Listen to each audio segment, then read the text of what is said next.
ಬಿಹಾರದ ಆರ್ಜೆಡಿ ನಾಯಕ ತೇಜಸ್ವಿ ಯಾದವ್ ಹೇಳಿಕೆ ಗುಜರಾತಿಗಳು ತಕ್ಸ್ ಜನರು ಎಂಬುದರ ವಿರುದ್ಧ ಹೂಡಲಾಗಿದ್ದ ಕ್ರಿಮಿನಲ್ ಮಾನನಷ್ಟ ಮೊಕದ್ದಮೆಯನ್ನು ಸುಪ್ರೀಂ ಕೋರ್ಟ್ ವಜಾ ಮಾಡಿತು.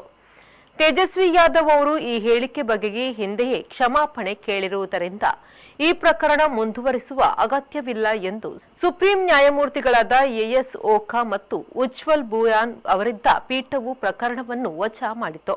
ಈ ಪ್ರಕರಣವನ್ನು ಅಹಮದಾಬಾದ್ ಮ್ಯಾಜಿಸ್ಟ್ರೇಟ್ ಕೋರ್ಟ್ನಿಂದ ದಿಲ್ಲಿಗೆ ವರ್ಗಾಯಿಸುವಂತೆ ತೇಜಸ್ವಿ ಯಾದವ್ ಸುಪ್ರೀಂ ಕೋರ್ಟ್ನಲ್ಲಿ ಪ್ರಶ್ನಿಸಿದರು. ಸುಪ್ರೀಂ ಕೋರ್ಟ್ ನವೆಂಬರ್ 6ರಂದು ಈ ಪ್ರಕರಣದ ವಿಚಾರಣೆಯು ಅಹಮದಾಬಾದ್ ಕೋರ್ಟಿನಲ್ಲಿ ನಡೆಯುವುದಕ್ಕೆ ತಡೆ ನೀಡಿತ್ತು. ಗುಜರಾತಿಗಳು ಚೀಟ್ಸ್ ಥಗ್ಗಳು ಎಂದು ತೇಜಸ್ವಿ ಹೇಳಿದ್ದರ ವಿರುದ್ಧ ಅಹಮದಾಬಾದಿನ ಹರೇಶ್ ಮೆಹ್ತಾ ಮೊಕದ್ದಮೆ ದಾಖಲಿಸಿದರು. ಬ್ಯೂರೋ ರಿಪೋರ್ಟ್, ವಿ4 ನ್ಯೂಸ್, ದೆಹಲಿ.